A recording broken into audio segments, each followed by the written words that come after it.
میں بار بار ایک بات کہتا ہوں کہ امام غزالی جیسا عالم دین جس مدرسے کی چھت کے نیچے بیٹھ کر عالم بنا، اسی چھت میں، اسی کلاس میں البیرونی جیسا سائنسدان بھی پیدا ہوا ہے.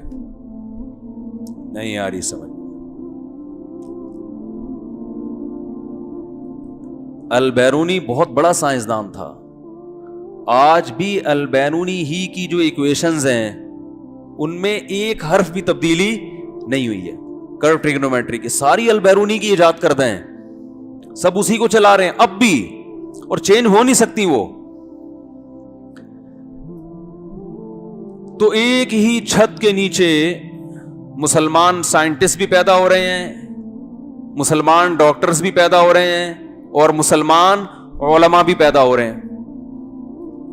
کیوں؟ مسلمان یہ ذمہ داری سمجھتا تھا کہ زمین کی لگام اپنے ہاتھ میں لینے کے لیے صرف مولوی بننا کافی. مسلمان یہ سمجھتا تھا کہ زمین پر حکومت کے لیے، زمین کی قیادت، حکومت کا لفظ لوگوں کو برا لگتا ہے، قیادت کہہ لو نا. دنیا کا قائد بننے کے لیے، دنیا کی لیڈرشپ، بلکہ دنیا کو لیڈ کرنے کے لیے، دنیا کو رہنمائی دینے کے لیے، جب تک دونوں قوتیں، دونوں علم ہمارے پاس نہیں ہوں گے اس وقت تک ہم دنیا کو لیڈ نہیں کر سکتے، دنیا کی رہنمائی نہیں کر سکتے.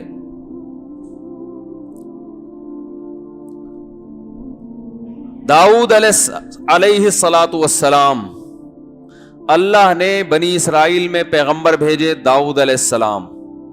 داؤد علیہ الصلاۃ والسلام کو نبوت ملی تہجد کی وجہ سے نہیں، بلکہ میدان جنگ میں جالوت کو قتل کیا. انہوں نے میدان جنگ میں بہادری کے غیر معمولی جوہر دکھائے.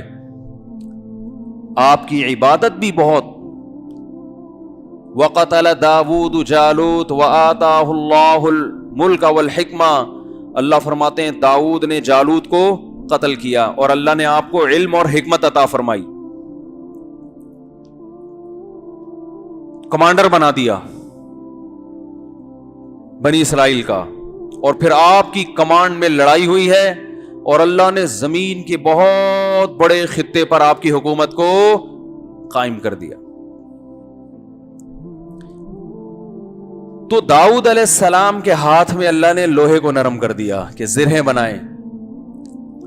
اسباب کے بغیر، ٹیکنالوجی کے بغیر، اگر آدم علیہ السلام کی پیدائش کا جو مقصد تھا اس کو پورا کرنا ممکن ہوتا تو اللہ داؤد علیہ السلام کے ہاتھ میں لوہے کو پگھلاتا اور انہیں حکم دیتا کہ زرہیں بناؤ اور اسلحہ بناؤ.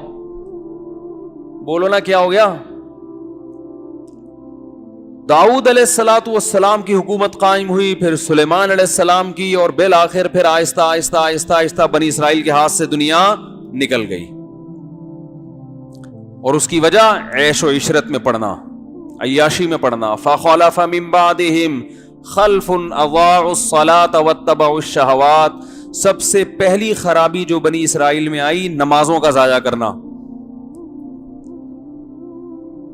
تو میں یہ عرض کر رہا تھا کہ دونوں علم اس زمین پر حکومت کے لیے، زمین کی قیادت کے لیے ضروری. اگر صرف مادی علم حاصل ہو، دنیا دین کا علم نہ ہو، تو انسان درندگی کی طرف چلا جائے گا. وہ لوگوں کی قیادت غلط چیز میں کرنا شروع کر دے گا، جیسے آج دنیا میں ہو رہا ہے.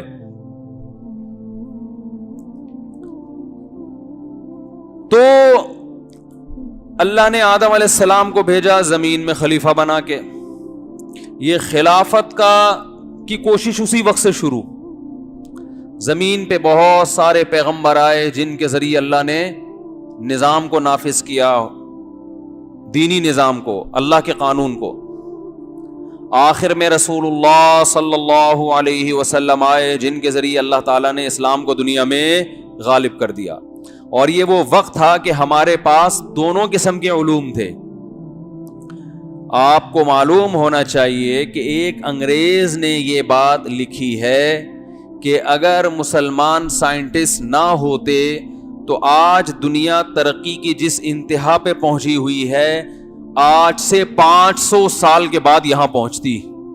مسلمان سائنسدانوں نے 500 سال کا فاصلہ بولو بھائی کم کر دیا ہے.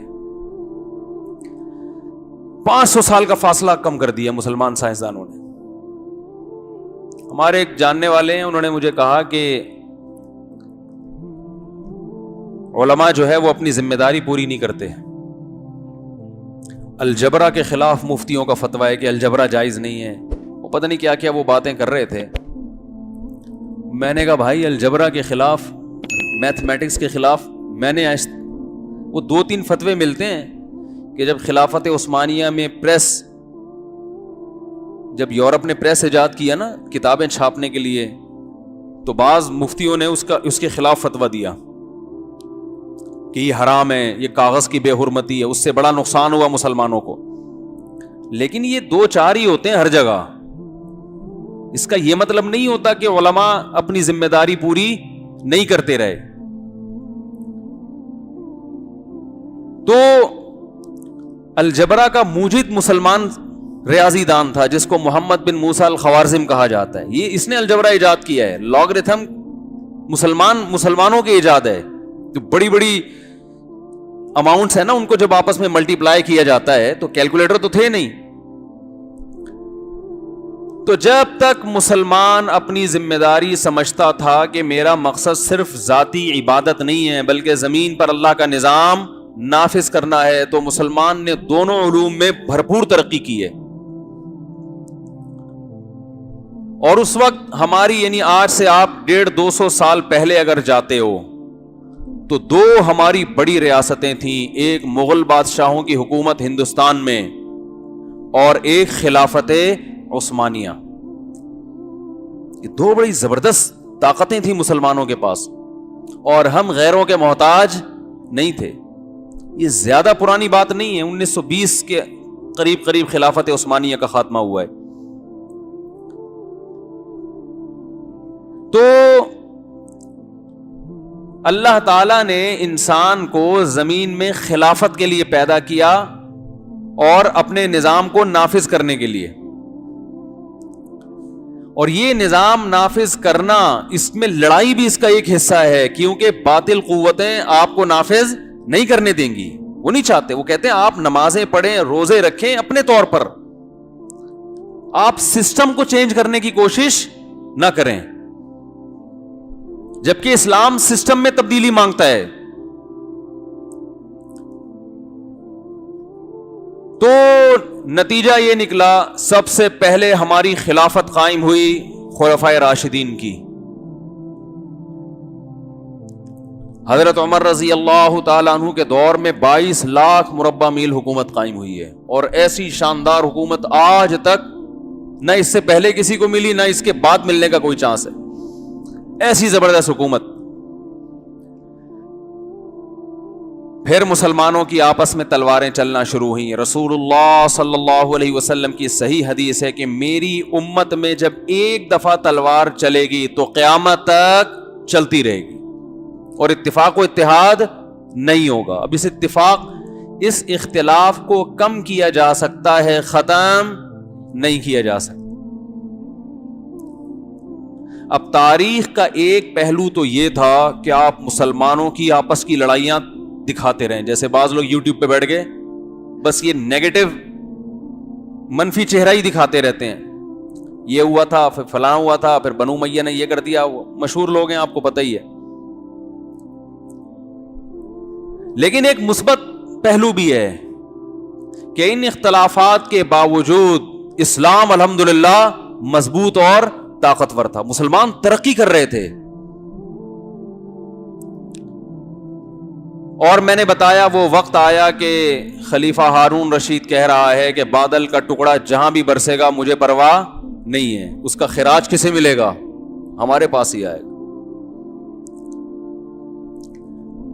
بنو امیہ کی جب خلافت قائم ہوئی ہے تو بنو امیہ کے دور میں ایک بہت بڑا ظلم ہوا, حضرت حسین رضی اللہ تعالیٰ عنہ کی شہادت, جو کہ غلط تھا. لیکن اس شہادت کی وجہ سے مسلمانوں کے دل میں بنو امیہ کے خلاف جذبات پیدا ہونا شروع ہو گئے، اور سارے بنو امیہ اس میں ملوث نہیں تھے، اس میں سب سے بڑا ذمہ دار تو عراق کا گورنر تھا۔ تو بغاوتیں شروع ہوئیں اور بھی کچھ غلط کام ہوئے، لیکن بہت سے صحیح کام بھی ہو رہے تھے، بہت سے صحابہ ان کے ساتھ تھے، بلکہ سارے صحابہ چند ایک کے سوا انہی کے ساتھ تھے۔ اور اس کی وجہ کیا تھی کہ رسول اللہ صلی اللہ علیہ وسلم نے ارشاد فرمایا، صحیح حدیث ہے، کہ جب مسلمانوں کا ایک امیر ہو، کسی ایک امیر پر جمع ہو جائیں تو اس کے خلاف جو بھی کھڑا ہو، آپ صلی اللہ علیہ وسلم کے الفاظ ہیں، اسے قتل کر دو، کائنم من کان، جیسا مرضی کیوں نہ ہو، کتنا نیک، کتنا پرہیزگار، کتنا ہی عادل، کتنا ہی ملنسار، کتنا تہجد گزار، آپ نے فرمایا دوسرے کو برداشت، بولو نا بھائی، نہیں کرو، مار دو اس کو۔ کیوں؟ اس لیے کہ اتحاد کو زیادہ فوکس کیا جا رہا ہے۔ ایک امیر ہو مگر وہ ظالم ہو، اسے برداشت کر لو، اس لیے کہ اس کا ظلم محدود ہوگا، لیکن اس ایک ہونے کی وجہ سے خیر اور برکتیں ہوں گی، وہ لامحدود ہوں گی۔ خود یہ تعلیمات رسول اللہ صلی اللہ علیہ وسلم کے سچے پیغمبر ہونے کی دلیل ہے، کیونکہ تاریخ نے بتا دیا کہ جنہوں نے اس حدیث پر عمل کیا انہوں نے اسلام کے لیے خیرخواہی کی، جنہوں نے اس حدیث کی مخالفت کی انہوں نے اسلام کا بیڑا غرق کر دیا۔ تو بنو امیہ کے دور میں جہاں کچھ غلط کام ہوئے وہاں بہت سارے اچھے کام بھی ہوئے، جہاد ہوتا رہا، اسلامی سرحدیں پھیلتی رہیں، صحابہ، تابعین، تبع تابعین کی ایک بہت بڑی جماعت ان کے ساتھ سرحدوں پہ لڑتی رہی۔ سندھ فتح ہوا، بڑا اچھا لگتا ہے جب ہم صحیح بخاری میں سندھ کا لفظ پڑھتے ہیں۔ میں دورہ حدیث کر رہا تھا تو ہم نے حدیث سنی، امی عائشہ رضی اللہ تعالی عنہ کے پاس، جاء رجل من السندھ الی عائشہ رضی اللہ عنہا، حضرت عائشہ کے پاس سندھ سے ایک شخص آیا۔ اچھا لگتا ہے نا، آپ حدیث پڑھ رہے ہیں اور ہمارے، اور اگر انڈا موڑ آ جائے پھر تو ہم خوشی سے پاگل ہو جائیں، لیکن اس وقت انڈا موڑ ایجاد نہیں ہوا تھا، ورنہ صحابہ یہاں بھی پہنچتے، کہاں عرب، کہاں سندھ، مگر سندھ فتح ہو چکا تھا۔ حضرت عثمان رضی اللہ تعالیٰ عنہ کا دور حکومت ہے، آذربائیجان سے حضرت حذیفہ ابن یمان خط لکھ رہے ہیں کہ آپ لوگوں کو ایک قرآن پہ جمع کر دیں۔ اس کا مطلب حضرت عثمان کے دور میں آذربائیجان، بولو بھائی، فتح ہو چکا تھا۔ کیا مسلمانوں نے گھوڑے دوڑائے ہیں، کوئی ٹھہر نہیں سکتا تھا ان کے سامنے، اور وہ دیکھتے تھے کہ جس دشمن جس قسم کی لڑائی جانتا ہے اسی قسم کی لڑائی سیکھو۔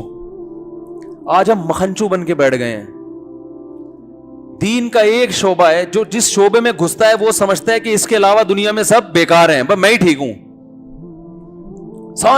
سارے بیکار ہیں۔ مکھنچو بن کے بس جس چیز کا علم آپ کے پاس آ گیا نا، آپ سمجھتے ہو کہ میرے علاوہ دنیا میں سارے کیا ہیں، بولو بھائی، بے وقوف ہیں، جو میں کہہ رہا ہوں بس وہی ٹھیک ہے، اور وہ محدود۔ تو خیر بات یہ چل رہی تھی میرے بھائی، جلدی میں بات کو سمیٹ کے ختم کرتا ہوں۔ بنو امیہ کی بغاوت کے خلاف بغاوت ہوئی، بغاوت کرنے والے حضرت عباس کی آل اولاد میں تھے، انہوں نے کہا کہ خلافت بنو امیہ کا حق نہیں ہے بلکہ بنو عباس کا حق ہے، یہ ظالم لوگ ہیں، انہوں نے یہ کیا، انہوں نے یہ کیا، اور بڑے اچھے لوگوں نے بغاوت کی، اور بالآخر اکثر بغاوتیں تو ناکام ہوئیں۔ جب بغاوت کامیاب ہوئی ہے تو وہ پہلا اسلامی تاریخ میں ایک ایسی دراڑ آئی ہے کہ خلافت دو حصوں میں ڈیوائیڈ ہو گئی۔ اس سے ہمیں کیا سبق ملا کہ بغاوت کے نتائج اچھے برآمد نہیں ہوتے، اور آپ صلی اللہ علیہ وسلم کی صحیح بخاری کی حدیث، اسمعوا واطیعوا ولو سلط علیکم رجل حبشی کأن راسہ ذبیبہ، سنو اور اطاعت کرو اگرچہ تم پر مسلط ہو جائے ایسا حکمران جس کا سر کشمش کی طرح پچکا ہوا ہو اور حبشی غلام ہو، یعنی پرسنالٹی کے لحاظ سے بھی ٹھیک نہ ہو، غلام کو حکومت کا حق نہیں ہے لیکن مسلط ہو گیا، اور جس راستے سے آیا ہے حاکم بننے کے لیے وہ راستہ بھی ٹھیک نہیں ہے, زبردستی ظلم کر کے مسلط ہوا. لیکن جب ہو گیا اور طاقت اس کے ہاتھ میں آ گئی تو آپ صلی اللہ علیہ وسلم نے اس کے خلاف تلوار اٹھانے سے منع کیا. کوئی بات نہیں, غلط آدمی کے ہاتھ پہ متحد ہو جائیں, لیکن اتحاد کو فوکس کیا جا رہا ہے, کیونکہ اگر اتحاد نہیں ہوگا تو صحیح آدمی بھی ہوگا تو کسی کام کے نہیں ہوگے تم, جیسے کہ اب ہو گیا ہے. اب ہماری کوئی حیثیت ہے؟ بولو بھائی. ہر تھوڑے دنوں بعد بھیک مانگنے پہنچ جاتے ہیں کشکول لے کے. تو اتحاد کو فوکس کیا, اتحاد کو. تو پہلا سقوط اسلامی تاریخ میں کب آیا؟ جب بنو امیہ کی خلافت کا خاتمہ ہوا. جو مسلمانوں کی ترقی عروج پہ ہو رہی تھی اس کو ایک بہت بڑا دھچکا لگا اور خلافت دو حصوں میں ڈیوائیڈ ہو گئی, ایک اندلس میں الگ اور بغداد میں الگ. لیکن غنیمت تھی بنو عباس کی خلافت بہت بڑے حصے پر. پھر مسلمانوں نے ترقی کی, ہماری رسد گاہیں بنی, بہت کچھ ہوا. اور پھر ہوتے ہوتے ہوتے ہوتے بالآخر تاتاریوں کا حملہ ہوا بغداد پر. اور یہ حملہ بھی کس نے کروایا؟ بولو بھائی, ان لوگوں نے جو ہمارے اپنے کہلاتے تھے. وہ تھے نہیں تھے الگ کہانی ہے. مسلمانوں میں آپس میں جنگ ہوئی ہے, لڑائی ہوئی ہے. اس لڑائی کا ایک فریق نے فائدہ اٹھا کے تاتاریوں کو بارڈر پہ راستہ دے دیا, بولو بھائی, اندر گھسنے کے لیے. ورنہ تاتاری چنگیز خان میں یہ دم نہیں تھا کہ بغداد پہ وہ حملہ کرتا. یہ بغاوت یہ کہاں سے ہوئی ہے؟ یہ اپنوں سے جو مسلمان کہلاتے تھے. انہوں نے اپنی دشمنی نکالنے کے لیے حکومت کے خلاف راستہ کس کو دیا؟ چنگیز خان. چنگیز خان بغداد میں گھسا ہے اور بغداد کی اینٹ سے اینٹ بجا دی. ہمارا بہت بڑا علمی سرمایہ, لاکھوں کتابیں جو دینی بھی تھیں اور سائنس اور ٹیکنالوجی پر مشتمل بھی کتابیں تھیں, وہ ساری کی ساری اس نے دریا میں بہا دی, جلا دی. یہاں بھی گڑبڑ کس نے کی تھی؟ بولو بھائی, اپنوں نے کہ حکومت پہ ان کو اعتراضات. یہ جو کہتے ہیں نا بغداد کی خلافت کا اس لیے خاتمہ ہوا کہ مفتیان کرام ایک فضول بحثوں میں لگے, صرف ٹوپی ڈرامہ ہے. حقیقت یہ نہیں ہے. یہ تو جس نے ٹھڑک نکالنی ہوتی ہے نا جس کے خلاف, وہ ساری بلی اسی بھی رکھ دیتا ہے. تو چونکہ بعض لوگوں کو علماء سے ویسے ہی کوئی جیلسی ہے تو ہر مسئلہ کس پہ ڈال دیتے ہیں؟ علماء پہ ڈال دیتے ہیں. ورنہ بغداد کی خلافت کا جو خاتمہ ہوا اس کی بنیادی وجہ یہ تھی کہ کچھ اپنے لوگوں نے جو اپنے کہلاتے تھے مگر اپنے تھے نہیں, انہوں نے حکومت سے انتقام لینے کے لیے بارڈر پر راستہ دے دیا. کس کو؟ تاتاریوں کی فوجیوں کو گھسنے کے لیے. لیکن اللہ کا عجیب کرم ہوا کہ وہ تاتاری مسلمان ہو گئے بعد میں. انہوں نے کیا کیا؟ اور مسلمان بھی کیسے ہوئے ہیں, وہ بہت سو کو اغوا کر کے لے گئے, کھوپڑیوں کے مینار بنا دیے. کہا جاتا ہے انہی میں ایک بچی تھی جس کو اغوا کیا گیا, اس نے اپنا ایک ویژن بنایا کہ میں اس قوم میں کام کروں گی. وہ بڑی ہوئی اور اس نے وہاں بچوں کو اسلام سکھانا شروع کر دیا. بہت بڑے انقلاب کا ذریعہ بنی وہ. بہرحال یہ بغداد کی خلافت کا خاتمہ ہوا. اس کے پیچھے بھی کون؟ غیر نہیں تھے. کون تھے؟ بولو نا بھائی, اپنے تھے. ورنہ میدان جنگ میں ہم سے لڑنا کسی کے بس کی بات نہیں تھی, وہ چاہے چنگیز خان ہوتا یا کوئی اور ہوتا. پھر کیا ہوا ہے؟ اس کے بعد پھر خلافت عثمانیہ قائم ہوئی, جو آپ بہت سے لوگ ارطغرل ڈرامے میں دیکھ رہے ہیں. اور قسطنطینیہ فتح ہوا جس کی رسول اللہ صلی اللہ علیہ وسلم نے خوشخبریاں دی تھیں. اب مسلمان تیسری دفعہ کھڑے ہو رہے تھے. سمجھ رہے ہیں؟ نہیں آ رہی بات. پہلی دفعہ نبی صلی اللہ علیہ وسلم, خلفائے راشدین اور بنو امیہ کی خلافت قائم ہوئی. یہ خلافت تباہ ہوئی, پہلا سقوط. پھر دوبارہ اللہ نے مسلمانوں کو جمع کیا, اس طرح سے تو نہیں لیکن کسی حد تک جمع ہو گئے. بغداد کی خلافت قائم ہوئی, اندلس میں ہماری خلافت قائم ہوئی. اس کے بعد اپنے اندر ہی سے دوبارہ مسائل کھڑے ہوئے اور بغداد کی خلافت کا خاتمہ, یہ دوسرا سقوط ہوا. اس کے بعد اللہ نے عثمانیوں کے ہاتھوں میں ترکوں کے ذریعے سے خلافت عثمانیہ کو قائم کیا. یہ جو تیسری خلافت قائم ہوئی ہے یہ بھی بہت بڑے حصے پر میں علامہ شامی رحمہ اللہ تعالیٰ کی عبارت پڑھ رہا تھا جو خلافت عثمانیہ کے دور کے ایک بہت بڑے فقیہ تھے. وہ خلیفہ کے بارے میں لکھ رہے تھے کہ مسلمان خلیفہ نے ابھی تک کسی غیر مسلم ریاست پہ حملہ نہیں کیا، حالانکہ وہاں سے حملے ہو رہے تھے. تو مسلمان خلیفہ پر لازم ہے کہ سال میں ایک مرتبہ کم از کم کسی انہی دشمنوں میں سے کسی پر اٹیک کرے. آج یہ لکھنا ممکن ہے؟ یعنی 1 سال ہو گیا مسلمان خلیفہ، اس نے اٹیک کیوں نہیں کیا؟ تو اتنی بڑی پاور کہ مسلمان اس قابل تھے کہ کسی دوسرے ملک پر اٹیک کر سکتے. یہ وہ دور تھا کہ جب اسرائیل نے فلسطین کے بارے میں کہا تھا خلیفہ سے کہ میں فلسطین کا کچھ حصہ لینا چاہتا ہوں، تو مسلمان خلیفہ نے کہا کہ شوپر میں اگر فلسطین کی مٹی بھی ڈال کے لے جانا چاہو گے تو اس کی اجازت نہیں دوں گا. نہیں آ رہی سمجھ میں؟ مٹی اٹھا کے لے جانے کی اجازت نہیں ہے. اور یہ دم تھا ہمارے اندر یہ بات کرنے کا. لیکن ہوا کیا ہے؟ وہی ٹوپی ڈرامے جو آج چل رہے ہیں کہ جی یہ تو ایسے ہیں، یہ تو ویسے ہیں، یہ تو بدعتی ہیں. نتیجہ کیا نکلا ہے؟ ان کو بدعتی مزار، آج بھی ترکی میں بڑی بڑی اونچی اونچی قبریں. یہ ایک عیب ہے، یہ ایک عیب تھا ان میں کہ قبریں اونچی بناتے تھے، جو غلط ہے، اسلام میں جائز نہیں ہے. لیکن وہی بات رسول اللہ صلی اللہ علیہ وسلم کی کہ مسلمانوں کا جب کوئی خلیفہ ہو تو کیسا ہی کیوں نہ ہو اس کے خلاف تلوار اٹھانے کی تمہیں اجازت، بولو بھائی، نہیں ہے اجازت. آپ اچھائی کے لیبل کے ساتھ اس کے خلاف بغاوت کرو گے اور اس سے بھی جاؤ گے.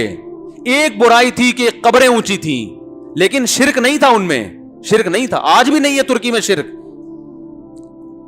یہ غلط کام تھا، اس پہ آرام سے محنت ہوتی، محبت سے سمجھاتے ان کو بھئی یہ غلط ہے، اسلام میں جائز نہیں ہے، مان جاتے ٹھیک ہے، نہیں تو اپنے حال پہ چھوڑ دیتے. یہ سوچ کے کہ مسلمانوں کی ایک پاور تو ہے نا، طاقت تو ہے، غیروں کی آنکھوں میں آنکھیں ڈال کے بات تو کر سکتے ہیں. لیکن اس وقت مکہ کے جو گورنر تھا، جس کو شریف مکہ کہا جاتا تھا، وہ عربی تھا. اس کو انگریزوں نے جا کے اکسایا. نہیں آ رہی بات؟ اسے کیا کیا؟ اکسایا کہ یہ مشرک ہیں، یہ بدعتی ہیں. جیسے آج بہت سے لوگ، جتنے علماء بڑے بڑے گزرے ہیں نا، سب کی کتابوں میں کیڑے نکال نکال کے سب کو غلط قرار دے رہے ہیں. یہ نہیں دیکھ رہے کہ سارے غلط ہو گئے تو امت جائے گی کہاں پھر؟ بھائی ہر اچھے میں کچھ نہ کچھ خامیاں ہوتی ہیں، تو ان خامیوں کی اصلاح کی کوشش کی جاتی ہے، شخصیتوں کو تھوڑی غلط کہا جاتا ہے.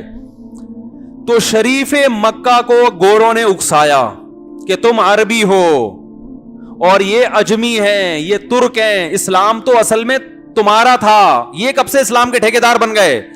لیبل بڑے اچھے ہیں کہ نہیں ہیں؟ بھائی اسلام تو مکہ میں آیا تھا، یہ ترک کون؟ حالانکہ ترک کی ساری جنگیں اسلام کے لیے تھیں. اسلام ابھی بھی آپ دیکھو ارطغرل ڈرامے میں، میں نے نہیں اب تک دیکھا وہ ڈرامہ. لوگ بتاتے ہیں کہ اسلام دکھایا جا رہا ہے، ترکی نہیں دکھایا جا رہا. یہ دکھایا جا رہے ہیں جنگ اسلام کے لیے لڑ رہے ہیں، قوم نہیں دکھائی جا رہی.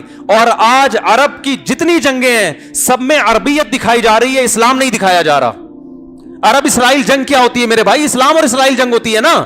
کبھی عربوں کے منہ سے پھوٹے منہ سنا آپ نے کہ یہ اسلام اور یہودیوں کی جنگ ہے؟ کبھی سنا آپ نے؟ ہر اخبار میں، ہر چینل پہ عرب اور اسرائیل کی جنگ. یہ عربیت ہے، عربیت، یہ اسلام نہیں ہے. میں نے خود ایک سعودی عرب کے ایک معتبر عرب عالم سے اپنے کانوں سے سنا، بہت بڑے عالم تھے، شیخ صالح العثیمین رحمہ اللہ، اللہ ان کی مغفرت فرمائے. انہوں نے فرمایا اسرائیل کی جو جنگ ہے عرب کے خلاف، اس جنگ میں کبھی بھی عربوں کو فتح نہیں ہوگی، کیونکہ یہ عرب اسرائیل جنگ ہے. اللہ نے عربوں کی مدد کا وعدہ نہیں کیا، اللہ نے مسلمانوں کی مدد کا وعدہ کیا، اسلام کی مدد کا. جس دن اس جنگ کو مسلم اور اسرائیل کی جنگ کا نام دیا گیا، اللہ کی مدد آئے گی. وہ خود عرب ہو کے یہ بات کر رہے ہیں. بہت مشکل ہے بھائی، بات سمجھانا بہت مشکل. لسانیت، عصبیت، وہ جو بدبودار نعرے جو رسول اللہ صلی اللہ علیہ وسلم اپنے پاؤں کے تلووں کے نیچے کچل کے گئے تھے، اسی کو دوبارہ فروغ دیا انگریز نے. کہاں پر؟ سعودی عرب میں. تو شریف مکہ جو خلافت عثمانیہ میں گورنر تھا مکہ کا، عربی تھا، اسے جا کے برطانیہ نے اکسایا کہ تم کیا ہو؟ عرب. اور خلافت کس کی ہے؟ اجمیوں کی. او بھائی جس کی بھی ہے تمہاری حفاظت تو کر رہے ہیں نا, تمہیں غیروں سے بچا کے تو رکھا ہوا ہے, حرمین کی حفاظت تو ہو رہی ہے. اس کو اٹھا لیا, اور آپ کو پتا ہے ان کا کام ہے کام لینے کے بعد کیا کر دیتے ہیں, سائڈ پہ لگا دیتے. اس شریف مکہ کو بار بار جا کے ورغلایا کہ تم عرب ہو, تم عرب ہو, اور اس کے ساتھ کچھ عرب بھی مل گئے. بہت سے عربوں نے مخالفت کی, انہوں نے کہا نہیں ہم اس بغاوت کو نہیں مانتے.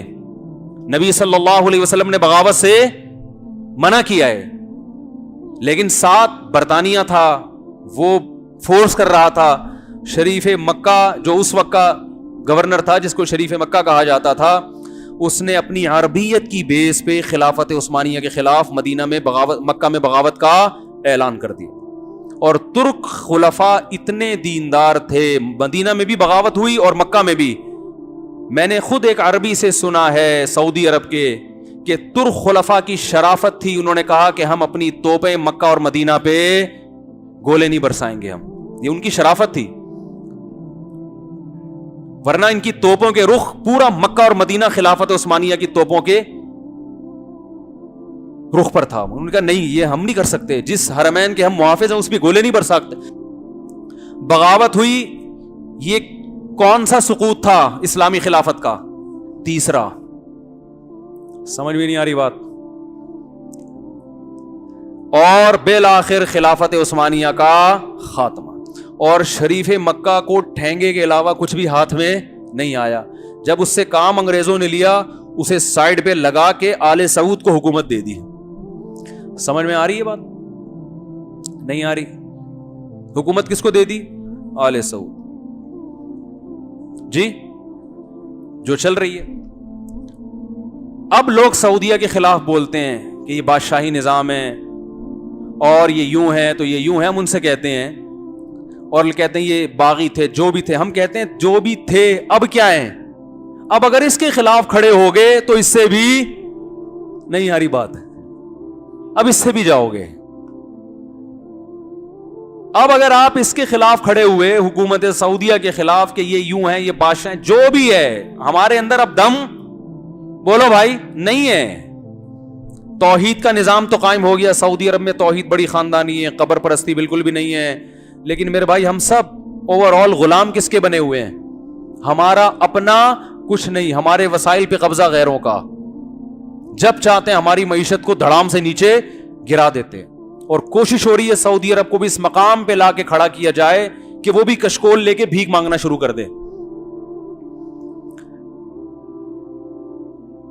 تو وہاں خلافت عثمانیہ کا خاتمہ ہوا, اور ہندوستان میں جو ہمارا مغلیہ دور حکومت تھا, جو ہندوستان کا شاندار ماضی ہے, جس کی انگریز تعریف کرتے ہیں. جامع رشید نے ایک ڈاکومنٹری بنائی ہے انگریزوں کی کتابوں سے, جس میں بتایا کہ انگریز کے بر صغیر میں آنے سے پہلے وہاں ہندو, سکھ, مسلمانوں کے اور عیسائیوں کے کتنے اچھے حالات تھے. مسلمانوں کے زیر نگرانی ہندوستان کتنا ترقی کر رہا تھا, کتنا امن و امان تھا. یہ انگریزوں نے لکھا ہے. ہندوستان کا امن برباد ہوا ہندوستان میں انگریز کے آنے کے بعد, اور ہندوستان کا بیڑا غرق ہوا انگریز کے آنے کے بعد.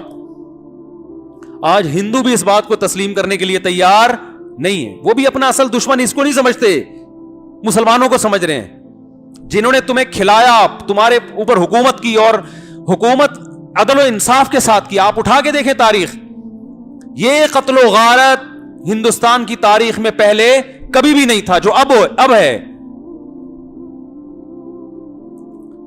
تو چوتھا سقوط ہوا کہاں پر؟ مغلیہ سلطنت کا. اس میں بھی بہت سے لوگوں کو انگریز نے اپنے ساتھ ملایا. مسلمان بھی تھے, ہندو بھی تھے, سکھ بھی تھے, عیسائی بھی تھے, بہت سے جاگیردار جنہوں نے بغاوتیں کی اپنوں ہی کے خلاف, اور بالآخر مسلمانوں کی سلطنت وہاں سے ختم ہوئی. اب میں آپ کو پاکستان تک لانا چاہ رہا ہوں. نہیں آ رہی بات آ رہی ہے سمجھ میں؟ جب ہندوستان میں انگریز قابض ہوا, مسلمانوں سے حکومت اس نے لے لی. جب انگریز کے جانے کا پروگرام ہوا واپس, تو علماء دو حصوں میں ڈیوائیڈ ہوئے. بعض علماء کی رائے یہ تھی کہ انگریز نے حکومت ہم سے لی ہے, جب انگریز یہاں سے جائے گا تو انگریز جب اپنی ہم پر اپنی حکومت کو برقرار نہیں رکھ سکا تو ہندو کیسے ہم پر حکومت کر سکتا ہے؟ ہم دوبارہ لڑ کے ہندوستان کی حکومت چھین لیں گے اور پورا ہندوستان کس کے ہاتھ میں آ جائے گا؟ مسلمانوں کے ہاتھ. لیکن بہت سے علماء جو سنجیدہ علماء، ان کی رائے یہ تھی کہ ایسا ممکن، عملی دنیا میں یہ ممکن نہیں ہے. کچھ خواب ہوتے ہیں لیکن پریکٹیکلی امکان نہیں ہوتا. ایک ایسی لامتناہی خون ریزی ہوگی جس کی کوئی بریکیں نہیں ہوں گی، اور اس کا فائدہ کون اٹھائے گا؟ وہی غیر اٹھائیں گے. ان کی رائے یہ تھی کہ مشترک حکومت بنائی جائے الیکشن کر کے، ہندو اور مسلم مل کے حکومت کریں. یہ رائے بھی بڑا وزن رکھتی تھی. لیکن ایک تیسری رائے جو زیادہ تر دیوبند کے علماء جس میں شریک تھے، وہ رائے یہ تھی کہ انگریز کی وفاداریاں مسلمانوں کے ساتھ نہیں ہیں. جب مشترک حکومت بنے گی تو سارا کنٹرول انگریز کس کے ہاتھ میں دے کے جائے گا؟ ہندو کے ہاتھ، اور مسلمان یہاں پسیں گے. تو ہمارے پاس ایک آزاد ریاست ہونی چاہیے، ایک الگ کنٹری ہونا چاہیے، تاکہ ہندوستان میں اگر مسلمانوں پہ ظلم ہو تو ایک پورا کنٹری ہمارے پاس ہو ان کو تحفظ دینے کے لیے، ان کے حق میں لڑنے کے لیے. اور ہمارے رائے میں یہ رائے سب سے بہتر تھی. قائد اعظم محمد علی جناح چونکہ لائر تھے، بہت بڑے، بین الاقوامی عدالت میں بین الاقوامی عدالت میں ملک کے لیے مقدمہ لڑ سکتے تھے، تو علماء نے قائد اعظم محمد علی جناح پر اعتماد کیا، جن میں سر فہرست حضرت مولانا اشرف علی تھانوی رحمہ اللہ تعالی ہیں. اور مولانا اشرف علی تھانوی کے قائد اعظم سے تعلقات اتنے اچھے تھے جیسے گھر کے فرد ہوتے ہیں. اس پر میں مستقل ایک بیان کر چکا ہوں. اور قائد اعظم محمد علی جناح مولانا اشرف علی تھانوی کی بہت زیادہ تعریفیں کیا کرتے تھے، لوگوں کو فخر سے بتاتے تھے کہ ہمارے پاس ایک ایسا عالم دین موجود ہے، اور قائد اعظم ان کو فالو کرتے تھے. علامہ شبیر احمد عثمانی رحمہ اللہ نے قائد اعظم سے کہا کہ حضرت آپ پینٹ کوٹ پہنتے ہیں، آپ مسلمانوں کے لیڈر ہیں، آپ کا لباس مسلمانوں والا ہونا چاہیے. قائد اعظم نے پینٹ کوٹ پہننا چھوڑ دیا، شیروانی پہننا شروع کر دی ان کے اس مشورے پر. یہ میں اس لیے کہہ رہا ہوں، آج جو ہمیں ہسٹری پڑھائی جا رہی ہے نا اسکولوں میں، اس میں پاکستان بنانے میں علماء کا جو کردار ہے اس کا سرے سے کوئی تذکرہ ہے ہی نہیں. حالانکہ سب سے بڑا کردار علماء کا، انگریزوں کو نکالنے میں بھی اور پاکستان بنانے میں بھی. کیا وجہ تھی کہ قائد اعظم نے بنگلہ دیش میں علامہ ظفر احمد عثمانی سے پاکستان کا جھنڈا لہروایا، اور یہاں پر علامہ شبیر احمد عثمانی کو کہا کہ آپ سب سے پہلے پاکستان کا جھنڈا لہرائیں؟ اس کی وجہ دونوں عالم، دونوں مولانا اشرف علی تھانوی کے بھانجے. نہیں آ رہی میرے خیال ہے بات سمجھ میں، یہ باتیں سمجھ میں نہیں آئیں گی. قائد اعظم کا علماء سے بڑا گہرا تعلق. دیکھو کوئی کنٹری جب وجود میں آتا ہے تو سب سے پہلے اس کا جھنڈا کون لہرائے گا، یہ بات بہت معنی رکھتی ہے کہ نہیں رکھتی؟ تو مولانا اشرف علی تھانوی کے بھانجے کو کہہ رہے ہیں، مولانا شبیر احمد عثمانی کو، کہ جھنڈا کون لہرائے گا سب سے پہلے؟ آپ لہرائیں گے.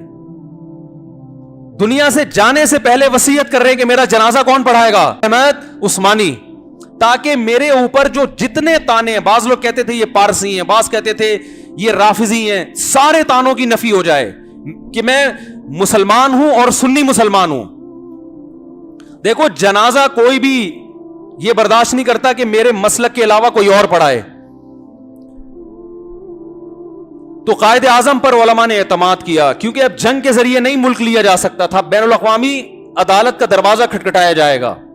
اور اس کی بیس بڑی مضبوط تھی. جو بین الاقوامی عدالت میں قائد اعظم کیس لے کر گئے، وہ کیس یہ تھا کہ ہندو مسلم الگ الگ قومیں ہیں، ہمیں اسلام کو نافذ کرنے کے لیے ہمیں ایک ایسا خطہ چاہیے جہاں ہم قرآن و سنت کے مطابق زندگی گزارتے. کہ قرآن و سنت کے مطابق زندگی ہندوستان میں بھی لوگ گزارتے ہیں، وہاں مسجدیں الحمدللہ آباد ہیں، خالی نہیں ہیں مسجدیں، سب کچھ جو کام یہاں ہوتے ہیں وہاں بھی ہوتے ہیں، لیکن آئین میں اسلام نہیں ہے، لا اسلام نہیں ہے. ہمیں ایسا کنٹری چاہیے جس کا لا کیا ہونا چاہیے؟ قرآن و سنت.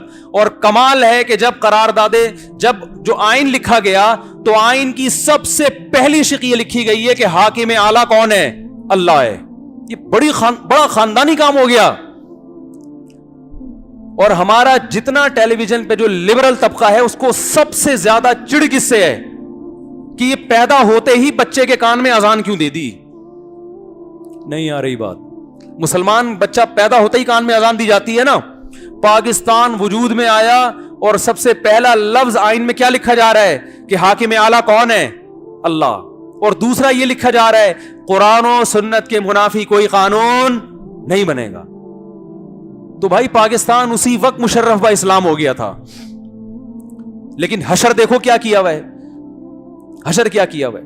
تو اب ہم لوگوں سے ایک بات کہتے ہیں کہ بھائی اب اگر آپ اس ملک کے خلاف نیگیٹیوٹی پھیلاؤ گے, اس ملک کو سیدھا کرنے کی کوشش تو کرو. وہ کیسے کرو یہ میں بتاؤں گا اگلے ٹاپک میں انشاءاللہ,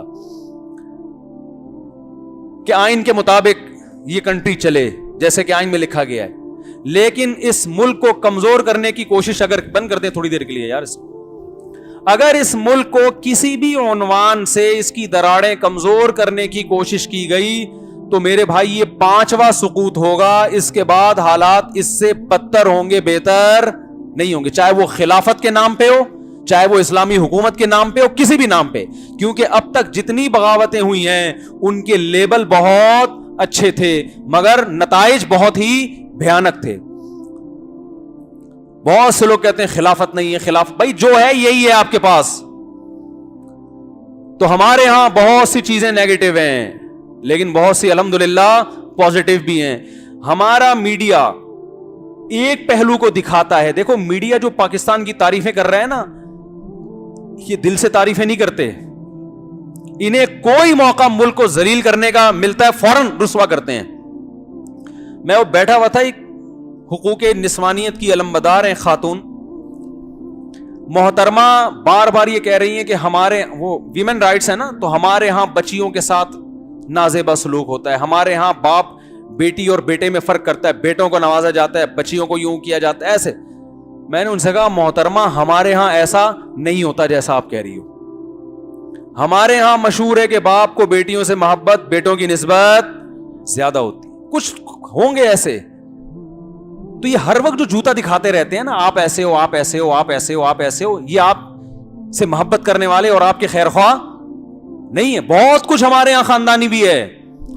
ہمارے تو بڑا میں آسٹریلیا میں تھا, میں نے وہاں بیان کیا, بڑا اچھا کنٹری, بڑا صاف ستھرا, عدل و انصاف, امن شانتی, بہت مزہ آیا.